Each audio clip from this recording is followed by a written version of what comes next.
bonjour à tous et vraiment merci de nous rejoindre pour ce moment à passer ensemble sur les très petites entreprises. Je dirais même les très très petites entreprises. Donc on vous accueille donc sur ce stand Préventica, donc c'est la MSA de la Gironde qui organise cette conférence et moi-même je suis responsable de la prévention des risques professionnels à la caisse centrale de la MSA. Donc ce qu'on a prévu c'est quelque chose, c'est une conférence d'1 heure mais vraiment orientée sur énormément d'exemples. Donc m'accompagnent là des membres des CPHSCT de 3 départements différents. Et donc, on a prévu déjà de vous expliquer qu'est-ce que ces CPHSCT qui sont vraiment une singularité du monde agricole. Ça n'existe nulle part ailleurs que dans le monde agricole. Ensuite, on verra, on aura un témoignage des réalisations de la CPHSCT du Gers, puis du Vaucluse, puis de la Gironde. Et puis, on reviendra en fin de réunion sur la dynamique nationale qu'on essaye de mettre en place concernant ces CPHSCT.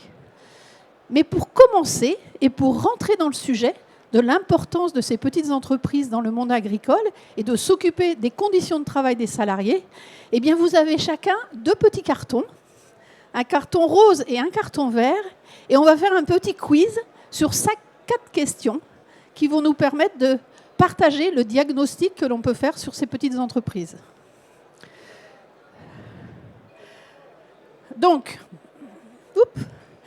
alors la première question, c'est d'après vous, combien y a-t-il d'entreprises qui emploient des salariés au régime agricole? Tout employeur de salariés, évidemment, au régime agricole. Est-ce que c'est 190 000 ou 110 000? Donc vous levez les cartons. Vous êtes très bons, hein? C'est vraiment 190 000 employeurs de main-d'œuvre. Quel que soit l'effectif dans le monde agricole. Parmi ces entreprises, quelle proportion emploie moins de 10 salariés? Est-ce que c'est 86% ou 93%?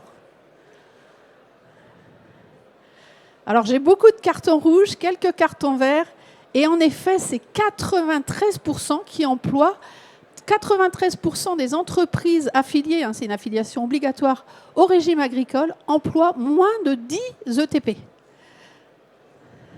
Ensuite, si on regarde la masse salariale totale relevant de la MSA, concernant les salariés, les entreprises de moins de 10 emploient-ils 44% de la masse salariale ou 72% de la masse salariale? Voilà, alors là, c'est très partagé. Cependant, il y a beaucoup de verts. Donc pour vous, c'est 44%. Eh bien, en effet, c'est 44%. Donc vous avez quand même 93% des entreprises de moins de 10 salariés qui emploient 44%. Ça veut dire qu'il y a beaucoup aussi de très très petites entreprises et notamment beaucoup de saisonnalité dans le milieu agricole. Et enfin, si on regarde l'ensemble des accidents du travail des salariés agricoles, les entreprises de moins de 10 salariés cumulent-elles 50% des accidents du travail ou 66% des accidents du travail? Eh ouais, c'est 66% des accidents du travail. Donc vous voyez qu'on est dans un tissu quand même de très petites entreprises, très très nombreuses en pourcentage, qui emploient une masse salariale qui est quand même moins que le nombre d'entreprises de moins de 10. Et par contre, 44% de la masse salariale, mais 66% des accidents, donc c'est pas négligeable.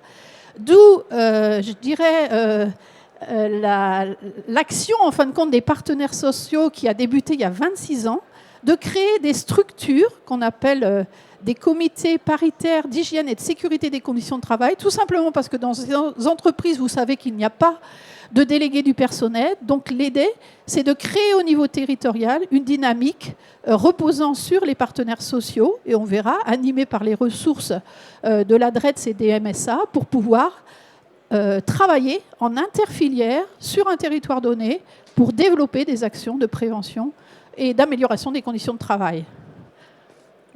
Pardon. Donc, très rapidement, donc le rôle de ces commissions, qui est vraiment spécifique aux très petites entreprises, donc c'est un relais de diffusion d'informations auprès de ces entreprises toutes réparties sur nos territoires, relatives à la santé et sécurité au travail, pour tous les secteurs d'activité.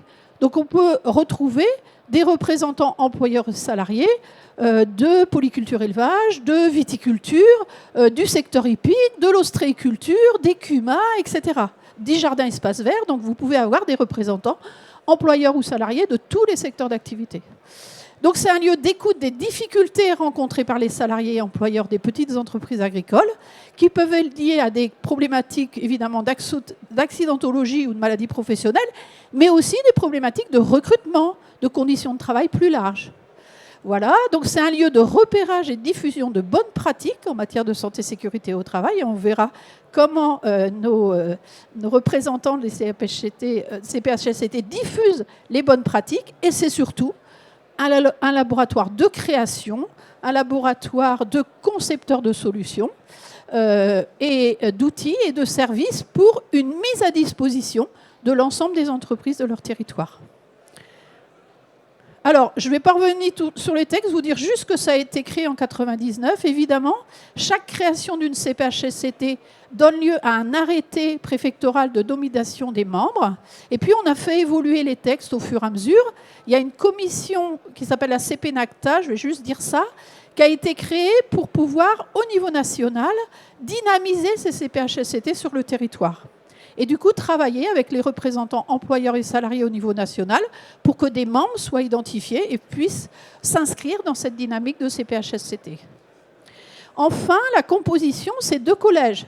Il y a un collège employeurs et salariés qui comprennent de 2 à 5 titulaires et au maximum 5 suppléants.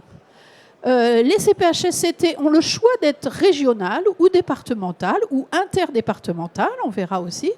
Et la présidence, en fait, c'est une alternance entre employeurs et salariés en fonction soit annuelle, soit bisannuelle, ou tous les 4 ans. En tout cas, la mandature est de 4 ans.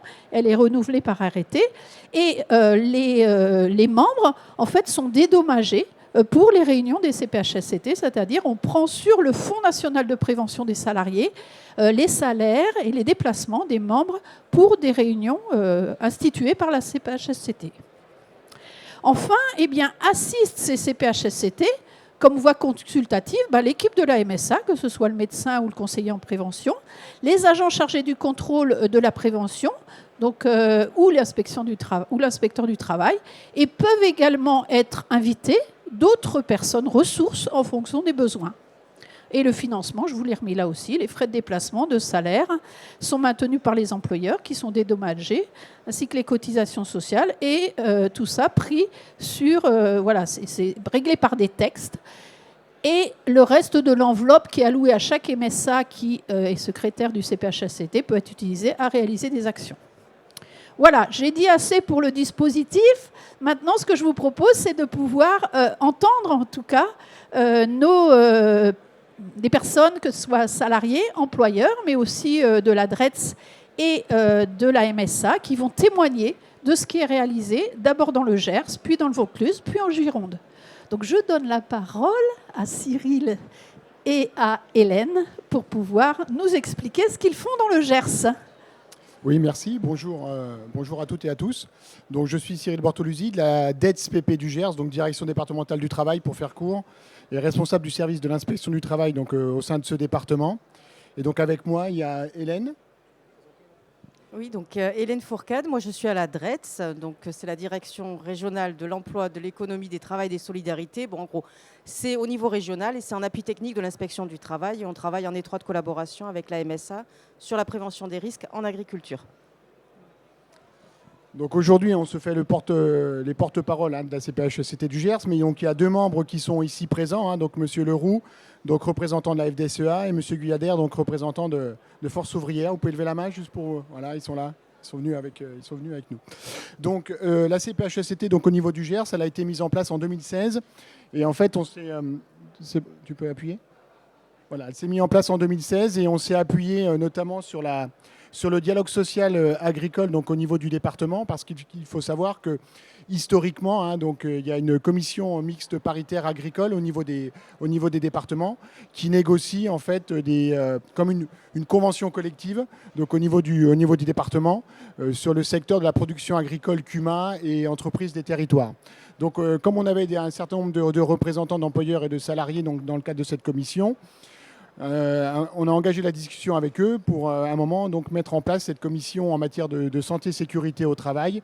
Et l'idée, c'était essayer de mettre en place des actions de prévention donc sur le secteur agricole dans le département du Gers. Donc c'est un département rural avec une activité agricole très importante.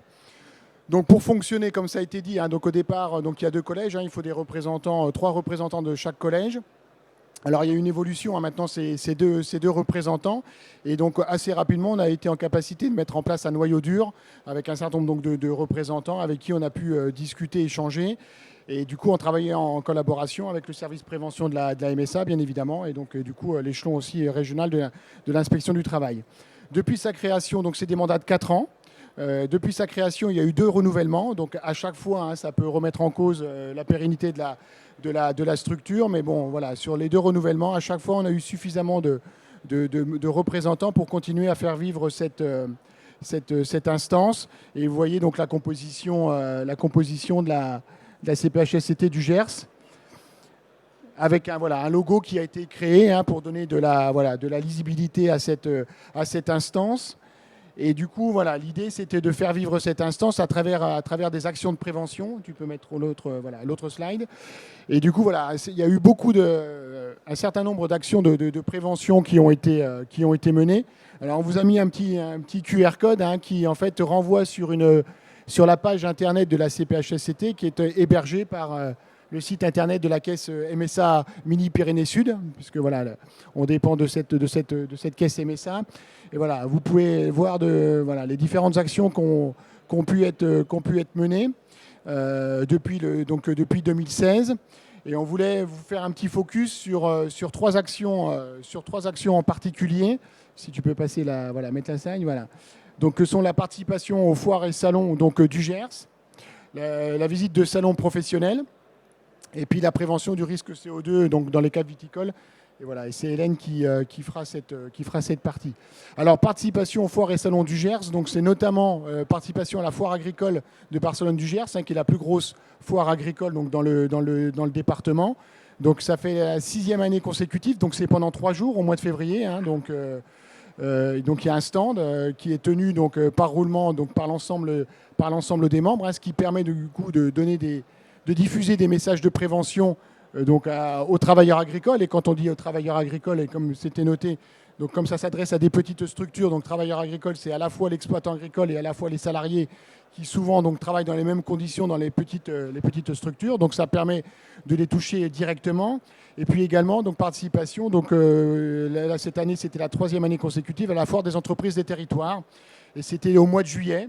Et il faisait bien chaud, ce qui nous a permis notamment de diffuser des messages de prévention sur la prévention des risques liés aux fortes chaleurs, en lien avec l'évolution de la réglementation donc, au 1er juillet, que sans doute vous avez vu passer.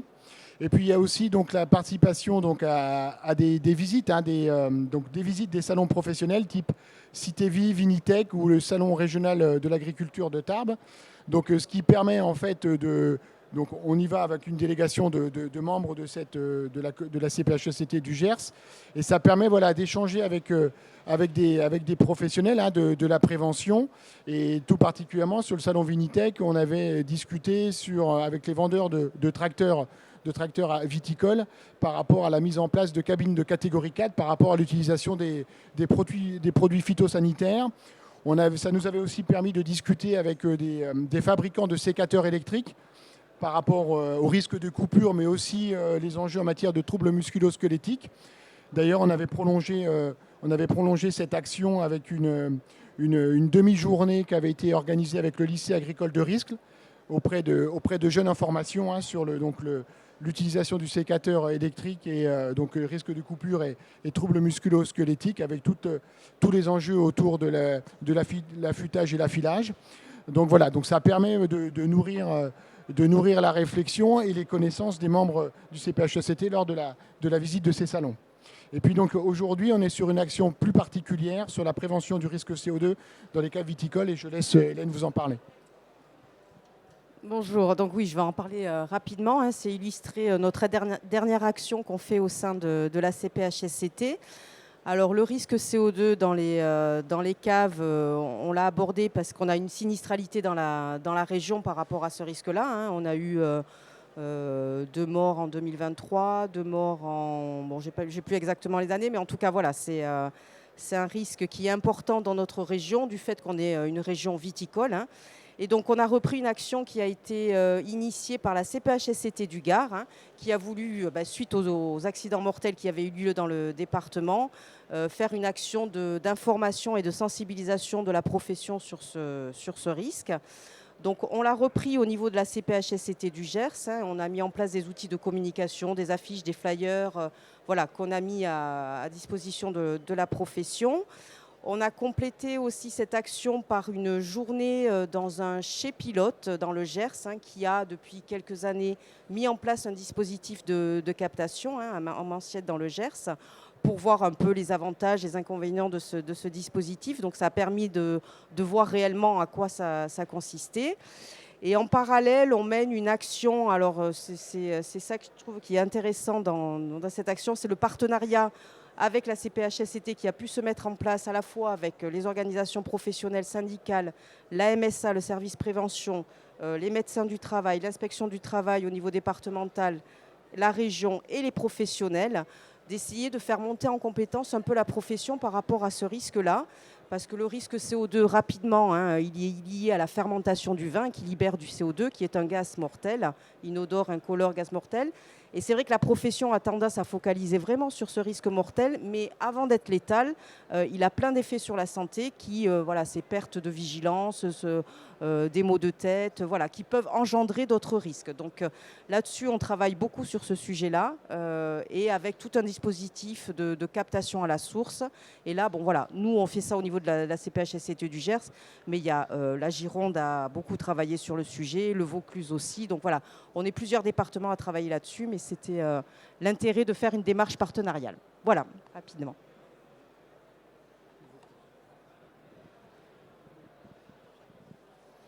Et je vais peut-être faire la transition. Peut-être que nos représentants employeurs salariés veulent dire un petit mot par rapport à ces actions. En tout cas, on voit la diversité des sujets dont peut s'emparer un CPHSCT. Voilà. Et c'est construit aussi dans la durée, j'imagine, en fonction des préoccupations qui vous remontent aussi des employeurs et des salariés. Ouais.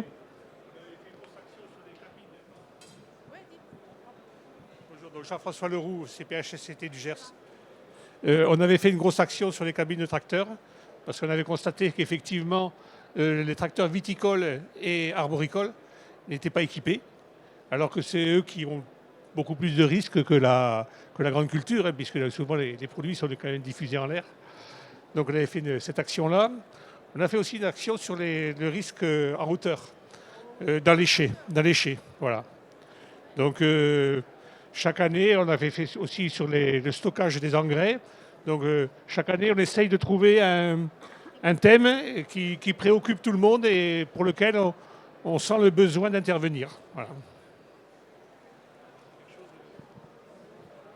Merci beaucoup. Et puis on voit bien que ça correspond aussi à une demande, en tout cas, des employeurs, des salariés, mais aussi, ça recoupe aussi l'accidentologie qu'on retrouve aussi, vous en parliez aussi, d'accidents mortels, hein, sur lequel il faut rabâcher, il faut expérimenter, il faut innover, et ce qui permet d'avancer aussi et de toucher à travers toutes les manifestations là, que vous présentiez, en tout cas, autant les salariés que les employeurs, quoi.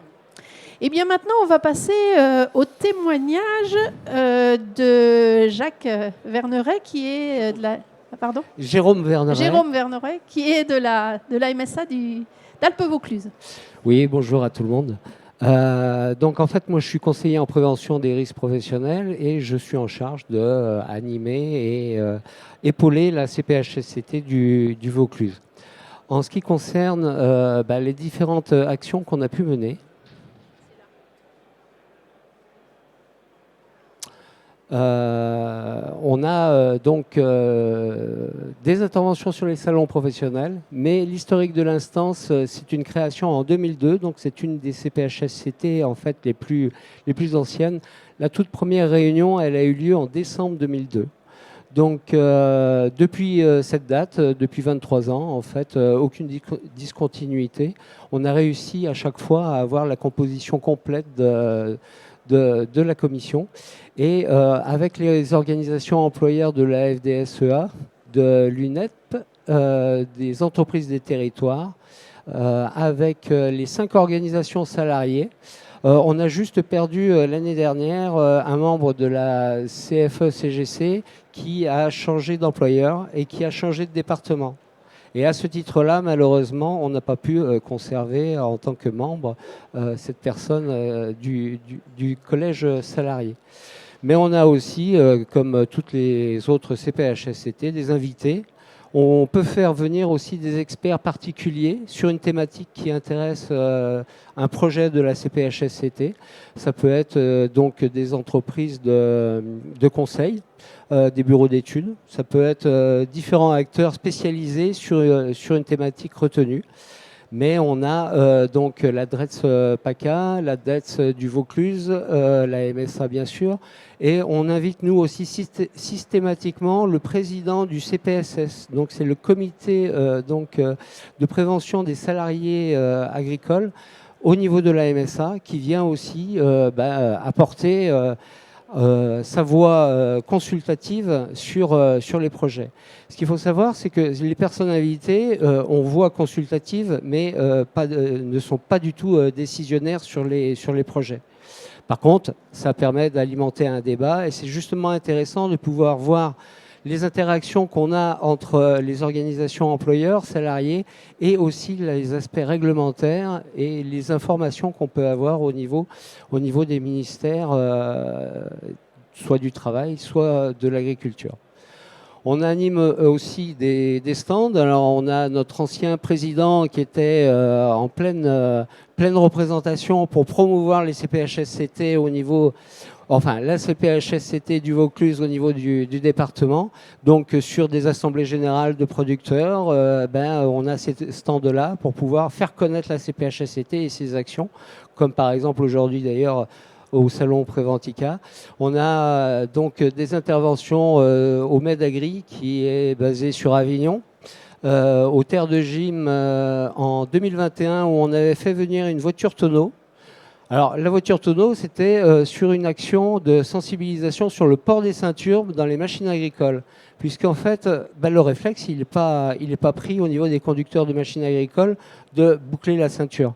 Et on a voulu intervenir vraiment sur cette problématique-là, soit que les machines n'en sont pas équipées, soit que les utilisateurs n'ont pas le réflexe de la mettre.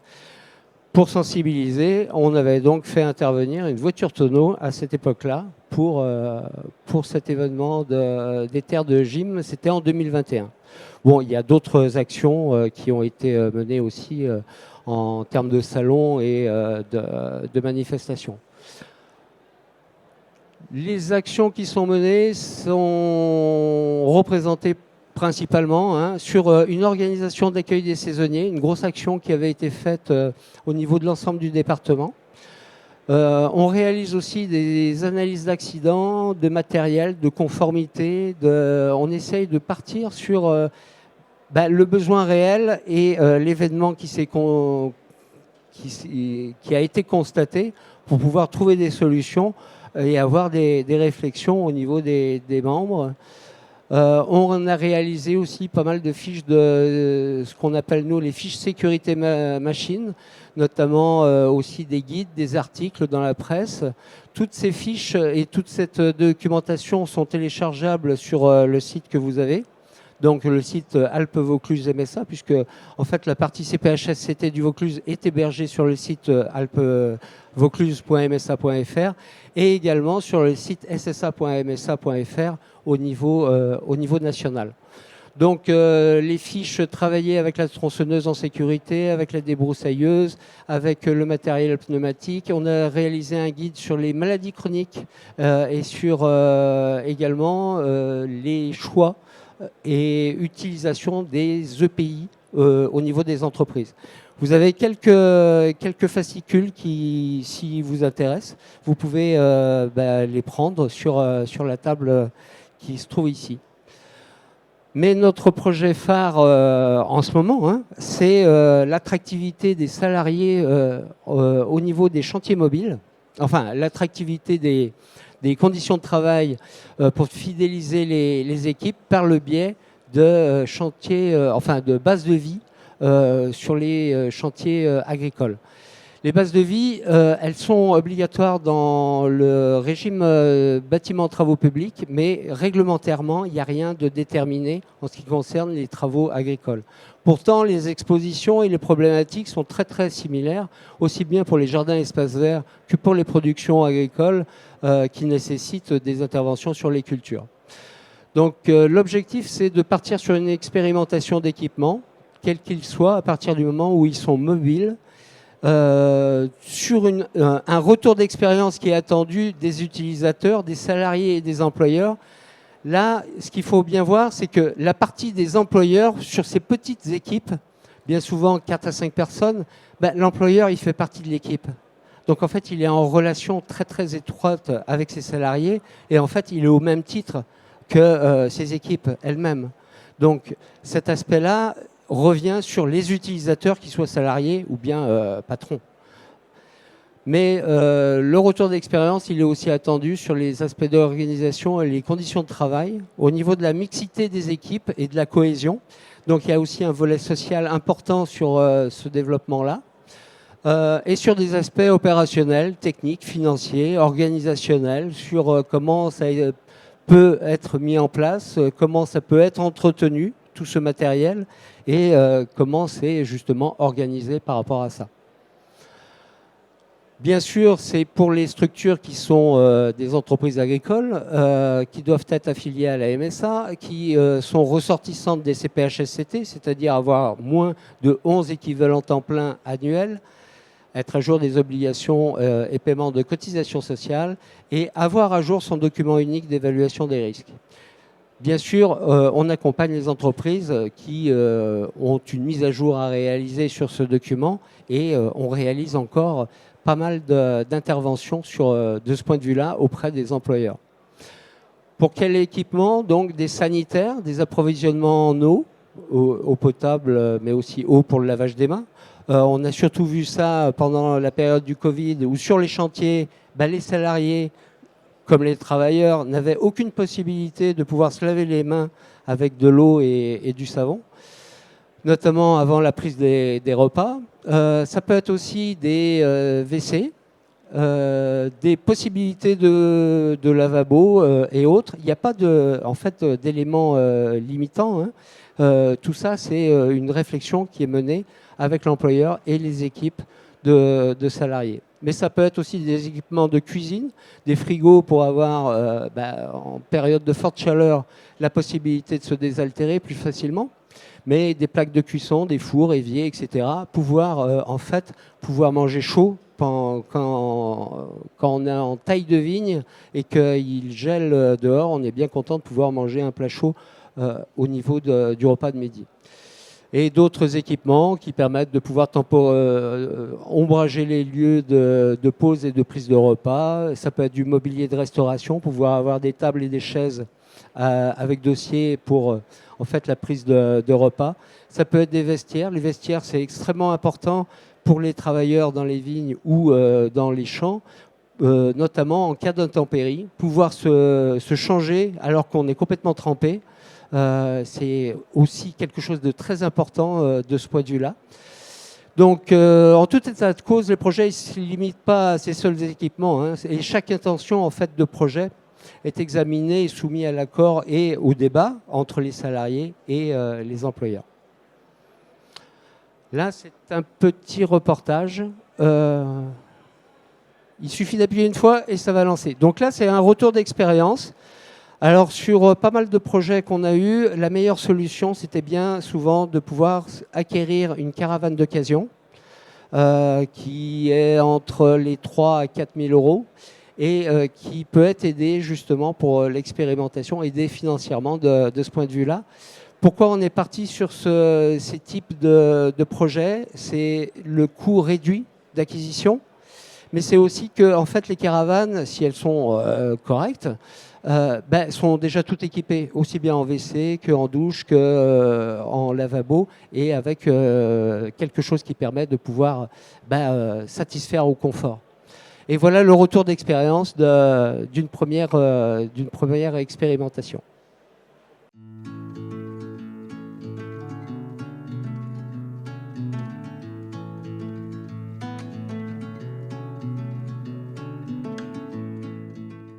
L'objectif, c'était de se retrouver sur des déplacements à l'extérieur dans des conditions qui n'étaient pas aussi confortables que sur place, donc permettre au personnel de se réchauffer, de s'alimenter, de pouvoir avoir des qualités de vie supérieures. Donc voilà quel a été l'objectif, ce qui permet au personnel d'être plus satisfait, d'avoir des conditions de travail qui sont améliorées. C'est un confort de proximité, c'est-à-dire qu'ici sur place, quand on vient travailler, on n'avait pas de quoi se réchauffer justement, de quoi avoir un espace abrité quand il pleut ou quand il fait mauvais temps pour pouvoir déjeuner. Donc c'est vraiment important d'avoir cette caravane ici pour pouvoir être dans le confort sur les temps de pause, sur les temps d'arrêt et pouvoir, quand on travaille déjà dehors toute la journée, donc avoir un petit moment pour se mettre au chaud et manger chaud, c'est quand même très agréable.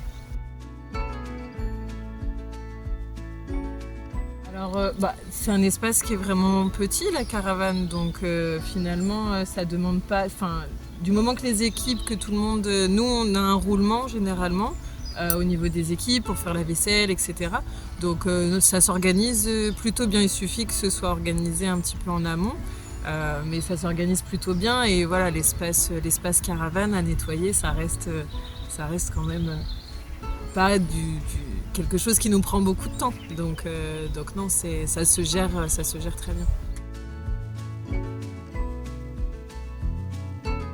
Disons pour l'employeur, la vision tout simple, si les équipes ont plus de confort, elles ont envie de venir travailler, elles sont dans une humeur plus positive et donc ont envie de continuer à travailler dans l'entreprise. Donc voilà l'avantage au niveau d'employeur. Deux vertus acquises grâce à ce projet-là. Eh bien écoutez, merci. J'espère à très bientôt.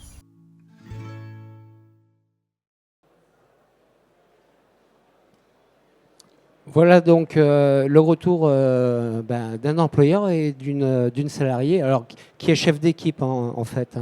Voilà.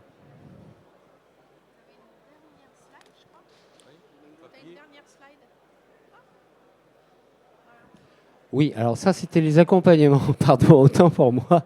Donc on proposait donc une aide technique dans le projet avec un appui d'information et de conseil et aussi pouvoir proposer une aide financière pour débloquer des situations au niveau de la prise en charge partielle du coût d'investissement. Et ce qu'il faut voir, c'est que c'était aussi en ce qui concerne la possibilité de location de matériel pour tester. Mais en fait, les employeurs ont plutôt pris à chaque fois la solution d'investissement, d'acquisition. Voilà. Merci beaucoup, Jérôme. En fait, c'est vrai que dans le contexte actuel, quand même, de recherche de salariés, de fidélisation des salariés, on voit bien que là, on est parti vraiment d'un besoin de terrain qui, du coup, a permis de développer aussi, bien sûr, des conditions de travail meilleures pour tout le monde. Donc, on voit bien que l'idée de ces CPHSCT, c'est pas nous, MSA ou Inspection du Travail, d'imposer des choses, mais de partir réellement du besoin des salariés et des employeurs pour co-construire avec eux le plus possible des initiatives, des créations, des innovations qui correspondent au plus proche du terrain, aux besoins des populations, des petites entreprises. Voilà, c'est ça que je voulais dire. Et maintenant, nous allons découvrir avec donc un représentant employeur et salarié les réalisations de la CPHSCT de Gironde. Donc je vous remercie, messieurs. Ils ont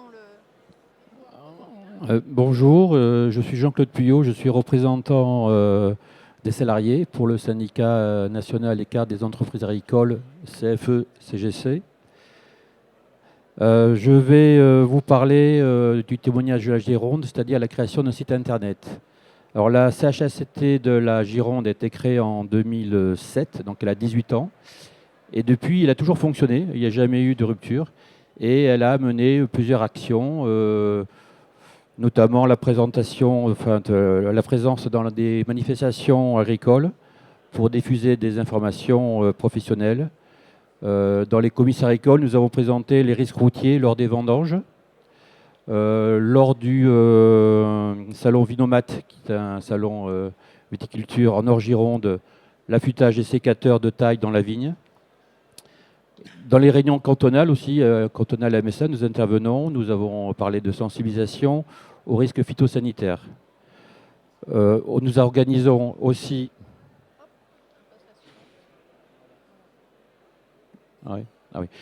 Nous organisons aussi des actions de prévention MSA, journée de vérification du matériel agricole ou du matériel viticole pendant les vendanges. On a également des actions de communication. On édite des plaquettes techniques. On en a édité sur les troubles musculo-squelettiques en viticulture, qui est un problème assez important. On a publié des articles de presse dans différents journaux, le Sud-Ouest, Avenir agricole Aquitain, l'Union girondine, et des communications dans le blog de l'Association des salariés agricoles de Gironde. Bon, mais c'est des actions, en fait, on s'est rendu compte qu'elles avaient un impact limité, puisque nous nous adressons aux TPE. Donc vous avez compris, ce sont des toutes petites entreprises où les employeurs et les salariés n'ont pas forcément la capacité de se déplacer sur ces salons ou sur ces actions de prévention. Et la commission a pensé à la création d'un site internet pour toucher justement le plus grand nombre.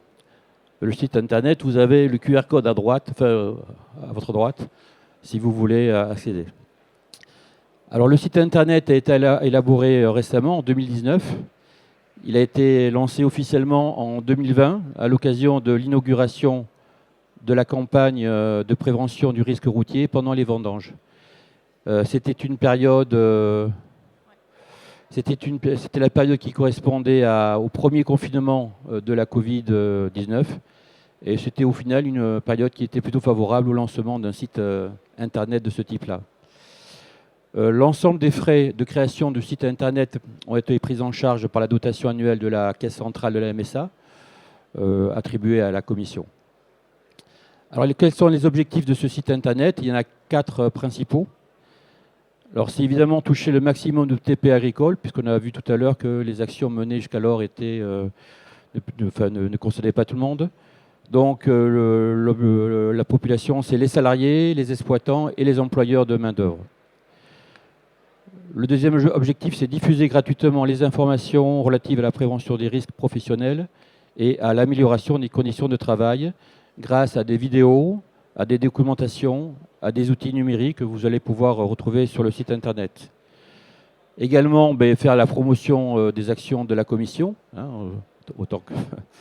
Et ensuite proposer un site surtout vivant, enrichi et mis à jour régulièrement au profit des TPE, mais également de tout le monde agricole. En fait, on s'adresse non pas simplement aux TPE, mais on en profite également pour créer des outils qui peuvent servir à l'ensemble du monde agricole. Et éventuellement d'ailleurs au milieu, pas forcément agricole, il y a des outils qui peuvent intéresser d'autres personnes. Alors c'est le premier site internet proposé par une CPHCT en France. Alors on a voulu un projet qui se distingue par sa capacité à centraliser et à diffuser les projets de santé et sécurité au travail locaux qui sont soutenus par l'ensemble des organisations professionnelles et syndicales agricoles. Donc ce sont bien des projets paritaires. Il contribue ainsi à une utilisation plus efficace des ressources disponibles.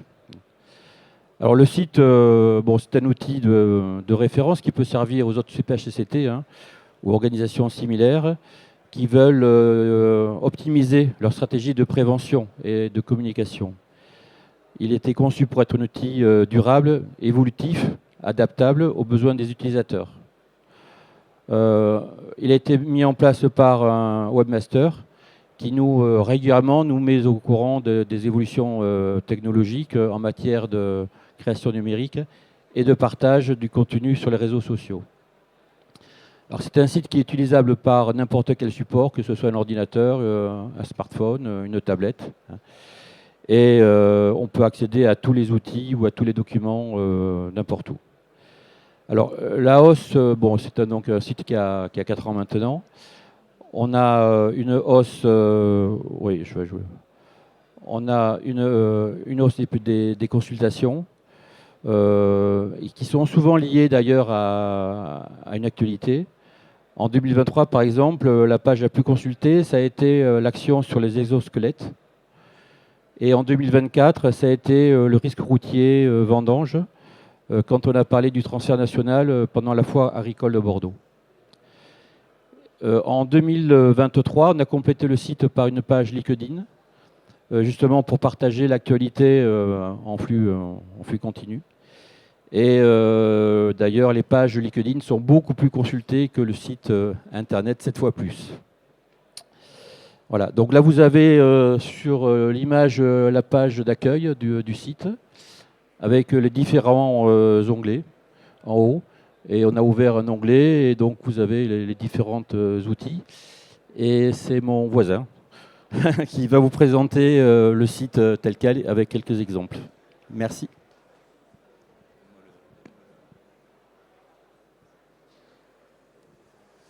Bonjour à tous, je suis Laurent Rousseau, je suis viticulteur à Abzac, accessoirement juge prud'homal et président de conseil des prud'hommes de Libourne. Et je voulais vous présenter le site tel qu'il se présente, parce que c'est un outil qui est quand même très très attractif. Donc nous avons une première partie, je vais pas faire tous les onglets parce que ça va être un petit peu long et fastidieux, mais nous avons une première partie qui est en hygiène et sécurité avec tout ce qui est circulation des engins, VerifTech Agri et les traitements phytosanitaires. Et puis, et ça c'est ce que je vais vous présenter, nous avons un onglet conditions de travail avec tous les sous-onglets que vous voyez, ils sont au nombre de 7. Donc chacun peut aller piocher un petit peu ce qu'il veut dans les onglets présents, c'est très très facile à gérer. Et moi je vais vous emmener vers l'onglet qui est en bas à gauche sur les TMS et vous ouvrir une page d'une fiche métier parmi tant d'autres. Alors on rentre en hiver, donc la période de taille commence un petit peu partout en France pour les salariés et les employeurs. Cette fiche de travaux, elle est sur plusieurs pages avec obligatoirement une définition du travail de la taille, parce que force est de constater que de nombreux salariés viticoles ne savent pas encore pourquoi on taille. Et pour bien travailler, il faut savoir pourquoi on travaille et comment le faire, c'est sûr, en sécurité. Là, après une présentation des outils, de tous les facteurs de risque qu'il peut rencontrer dans son activité. Des pistes de réflexion technique, histoire d'avancer un petit peu dans l'amélioration du travail, alors technique, organisationnelle et également humaine. Et puis, un petit focus sur le travail suivant, qui est la tombée des bois. On appelle ça comme ça en Gironde, dans les autres départements pas forcément, parce que la taille influe énormément sur un travail qui est relativement violent et physique derrière, qui est sortir tous ces bois qui ont été taillés, et qui est aussi générateur d'accidents au niveau des yeux, au niveau des mains, et de TMS assez fort. Donc le travail du tailleur est quand même très très important. Et pour finir, je voulais vous inviter à découvrir sur le stand D26 de la MSA une formation qui a été mise en place, qui est Ne perdez pas le fil, qui permet de gérer la lame de son sécateur, donc d'apprendre à gérer la lame de son sécateur, parce que c'est un sécateur, ça s'entretient, on ne taille pas avec la force du poignet, on ne taille pas avec la force du bras, on taille avant tout avec l'affûtage de la lame et le travail de la contre-lame. C'est une formation qui dure à peu près 3h30 pour les exploitants et les salariés agricoles, avec les bonnes pratiques d'affûtage ou d'affilage. Ouais, il y a une petite polémique sur le terme employé là-dessus. Et vous pourrez découvrir ça sur le stand de D26 de la MSA. Voilà. Ben, merci beaucoup, messieurs. Et ça, en tout cas, une chose est sûre, c'est qu'on voit bien que là, il y a une vraie réflexion, en fin de compte, de partir sur l'observation du travail réel, spécifique à des territoires, à des terroirs, à des secteurs d'activité, et pour lequel voilà, les partenaires sociaux s'emparent du sujet pour développer. En tout cas, là, on voit bien une vraie richesse par rapport à une communication sur le sujet et en même temps une formation, une montée en compétences des salariés, des employeurs, des petites entreprises pour qu'ensemble, c'est une vraie force, je trouve, vive du territoire, pour qu'ensemble, on soit porteur des stratégies de prévention dans les différents secteurs d'activité. Donc ça, c'est très, très intéressant. En tout cas, merci pour tous vos témoignages. Et ça donne l'occasion de parler, oui, mais qu'en est-il maintenant au niveau national? En fait, ces initiatives sont liées à des besoins territoriaux. On voit toute la richesse de ce qui peut être fait.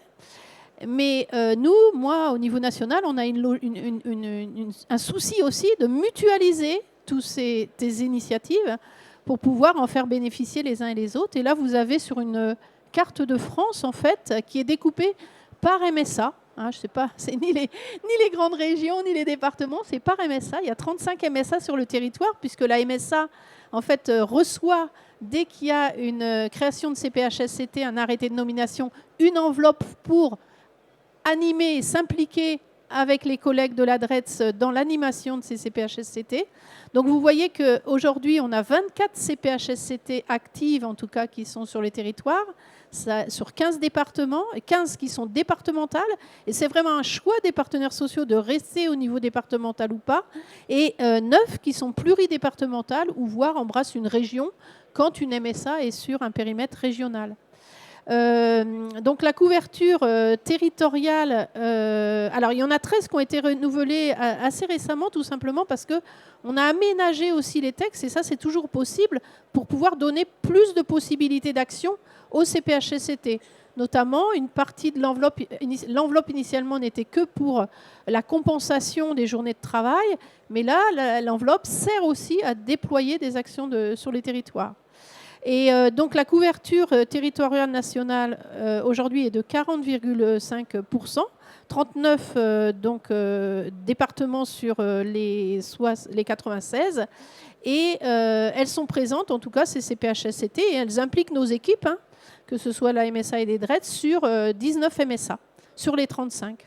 Donc tout l'objectif de la CPNACTA qui anime cela, donc c'est une structure entre partenaires sociaux, d'animer ces CPHSCT, de mutualiser, dans lequel on s'inscrit nous au niveau national, et dans l'équipe santé sécurité au travail de la MSA, donc il y a un collègue qui est ici présent, donc Laurent Lapin, qui va avoir pour tâche aussi de mutualiser et de dynamiser et de mieux outiller aussi les présidents secrétaires pour qu'ils assument pleinement leur mission, en tout cas, d'animation de ces CPHSCT avec nos appuis des uns et des autres. Donc voilà, en tout cas, je trouve, pour avoir vu un peu se déployer, alors c'est pas facile parce que ce qui nous manque parfois, c'est des représentants, tout simplement, employeurs et salariés pour les constituer et après s'impliquer pour les faire vivre. Mais cependant, je pense que ça correspond vraiment à nos besoins aujourd'hui de déployer de façon plus dynamique, en tout cas, l'amélioration des conditions de travail sur les territoires ruraux. C'est vraiment une structure, c'était, je trouve, une initiative très pertinente il y a 26 ans, de pouvoir créer ça et que ça puisse continuer aujourd'hui, 26 ans après, malgré tout.